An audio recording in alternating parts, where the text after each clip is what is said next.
Hey, what's going on? We are here at the Wiltern Theater in beautiful Los Angeles, California. That's exactly where we are. We just got finished up with Microsoft's E3 2010 media briefing.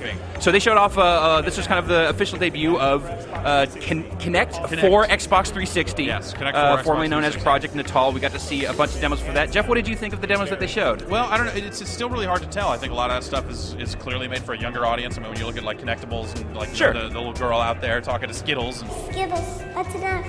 Please. Well, I mean, I feel like got creepy after a while. Yeah, a little bit. But she did well. Yes, she did very well. In fact, like, and the thing that made her creepy, I think, made a lot of the demos creepy, is that everyone was like, Look at the water. like everyone was really, Yeah, they're just kinda- forced. But like- forget that part, because you have to remember, like, this is being shown on television, and it has to be kind of that thing. Wasn't there a video game about that? Like, let's talk about the actual technology that seemed like it was working a lot better than the last time we saw Natal. Yeah, yes, it does. But there also looks like a pretty significant disconnect between the screen and the movement. Like there was a latency there that was noticeable.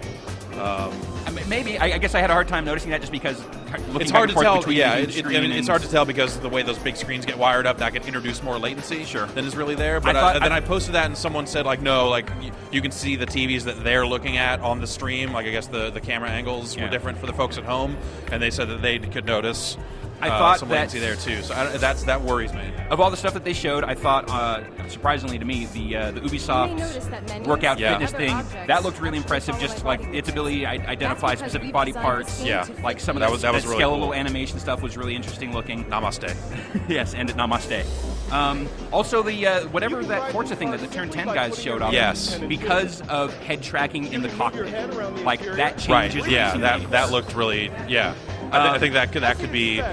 But that can make a big you still have to difference. look at the screen, right? So it's like you still kind of have to look forward. But the idea of looking into a turn, I think, is really cool.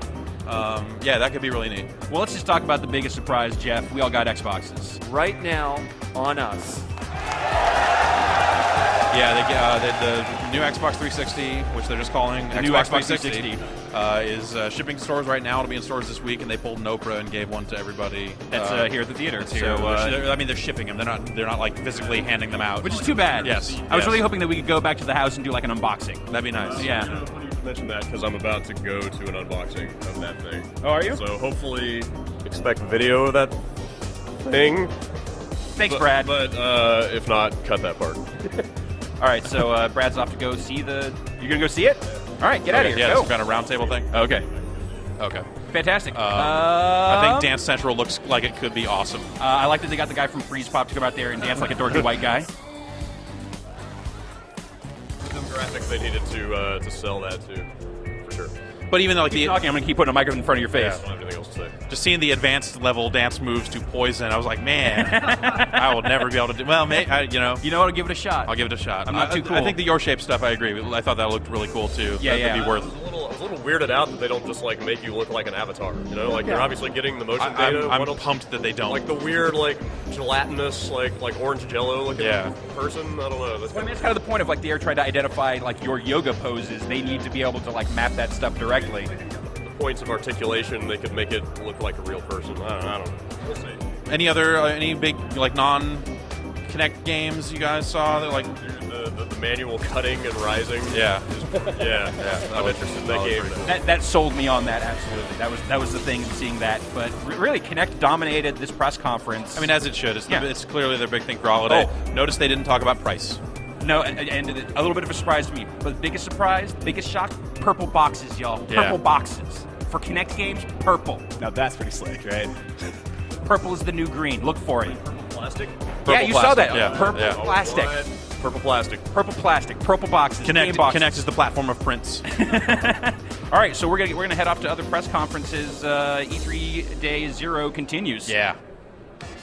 Hey, what's going on? Day 0, E3 2010, Giant Bomb. We just got out of the E3 press conference here. They started off EA. EA E3 Yes. press conference. A lot of Electronic E's. Arts. EA3. That's a lot of E's. So they started off with just a quick little gameplay demo and a trailer for Need for Speed Hot Pursuit being developed by Criterion Games. Yeah. Brad, what did you think of the what they showed gameplay-wise? It looked really good graphically. Yeah. It's an interesting cat and mouse kind of setup. Yeah. I didn't think the interactions between the cars were too exciting. It was just sort of a lot of sort of bumping and nudging each other. Yeah. I guess the interesting stuff comes in when you start throwing down spikes on the road and helicopters. Yeah. But they didn't get into a lot of like how you're going to unlock that stuff. So it was a pretty quick, brief demo. That's coming out though this year. That's November. Yeah. For me personally, Criterion, they make great games. They make great racing games. Need for Speed Hot Pursuit is a name that they've used before, and that was like one of my early favorite Need for Speed games. So fairly excited about that. What else that lit you up, Brad? Joe Montana was there. Yeah, Joe Montana was there talking to Peter Moore about. So Joe Montana and Peter Moore on stage together. That's a pretty good combo. Great rapport. Joe not looking bad for his age. No. Talking about Madden, which I couldn't care less about, but still need to see that. Sure. Bulletstorm. So Cliffy B back out on stage. Second time we've seen him today. Yeah. We got to see. That was actually the first time that I've seen that game in action, and I'm digging it. Pretty wild. I'm liking just kind of the crazy over the top stuff. Like there is there is a little bit of that in all Epic games. Yeah. I feel like this just kind of takes it to another level, and it definitely also still has that people can fly feel. Those guys have a great history of outrageous ass games. I think the game looks really cool. It's definitely like you look at they showed that right after Crisis, and it's probably for the best they didn't go the other way around. Yeah, so they had a little Crisis 2 presentation there, part of which they showed in 3D. Brad, what do you think of the 3D stuff? It wasn't the game, so I don't really know what to think of it. Like, I wish they had just played it in 3D. I don't know why they didn't do that. Probably because my feeling with the 3D stuff of what I've seen so far is high motion in 3D doesn't work well. That doesn't bode well. No, it doesn't. For that game, or any game. So you guys are going to head off to Ubisoft now, right? Yeah, we're off to Ubisoft where they're going to announce the Q Entertainment game. So excited to see what that is. You know what? That's actually what leapt out at me at this thing was what wasn't here. Like, the stuff I expected to get announced and didn't. Like, I figured this would be the venue for Valve's Portal 2 announcement. That didn't happen. I thought, like, maybe we would see the Suda. It's still just day zero, man. We'll see what happens next. All right, back onto the road. E3 ain't stopping for no one. Ubisoft! We were there. We saw the whole thing, the three of us, me, him, and you.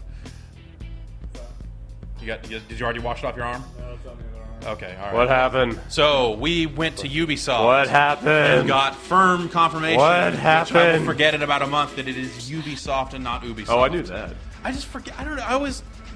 It seems like they've changed their mind on it a few times. Something has changed in their minds. Yes, exactly. Based on the content of that press conference. Oh boy. God. Okay, so some people on the internet were saying, "Man, I really miss James Cameron." Yeah. What do you think? Did you at some point just go like, "Man, that guy was just out here. At least I could definitely tune out." Yeah, something like that. Yeah, that was a weird press conference, and I don't think that all the games are terrible. The ones that were games, yeah. Dude, laser tag is Laser awesome. tag? Laser tag is awesome. Laser tag? Dude, it's unique. Okay, here's what the problem is: you live in an apartment. Yeah. If you live in a house, a suburban house, you can late at night you can turn out all the lights and play in the house and then out of the house. You can play at home anywhere you want. And dude, laser tag is awesome. And you're drunk the whole time. The concept of laser tag is fantastic, but Ubisoft making laser tag? Ubisoft making a laser tag game. Is this like a whole new type of video game? Yes. 4-on-4, hooks up to a PC for scoring purposes. And didn't the guy at one point claim that they invented laser tag? I don't even know. Is he the World's Wonder guy? I don't know. Is he the Photon Man? Moving on. Moving on to energy. All you need to do is breathe in, breathe out. Energy. Right? Inner energy. Energy. So they're issuing their own heartbeat sensing finger thing. And you'll finger blast this thing to better health, I guess, is the core idea, by breathing along with the fish. And I was breathing while we were doing that, and I felt a little better. A little better. I felt a Should little all better. try it. I see some pretty So tense maybe there's faces something to out that, there. but I don't know that I need to buy a Breathe in, swimmy fish thing breathe to out. do that. In through All nose. right, watch it. You're all over the place here. I'm distracted Try by to your focus. hair. Just focus. Sorry. Child of Eden. Wow, man, I am feeling better. Child of Eden. Now that we're blissed out, we're in the right state of mind to talk about Tetsuya Mizuguchi's next game. He is a conductor. Yeah, he is a basically. maestro of whatever it is he does, of synesthesia. Yes. Yeah. So again, returning to the synesthesia stage that made Rez so cool. It's basically first-person Rez. It is Rez. Right? Yeah, like a lot of the sound effects when you're locking onto targets, it's the same kind of cymbal hits and stuff. Yeah. I mean, it's basically Rez played with emotion with Kinect. Ghost Recon Advanced Future Soldier. Something. Ghost Recon Future Soldier. Yes. Optical camouflage. Yeah. Invisible men.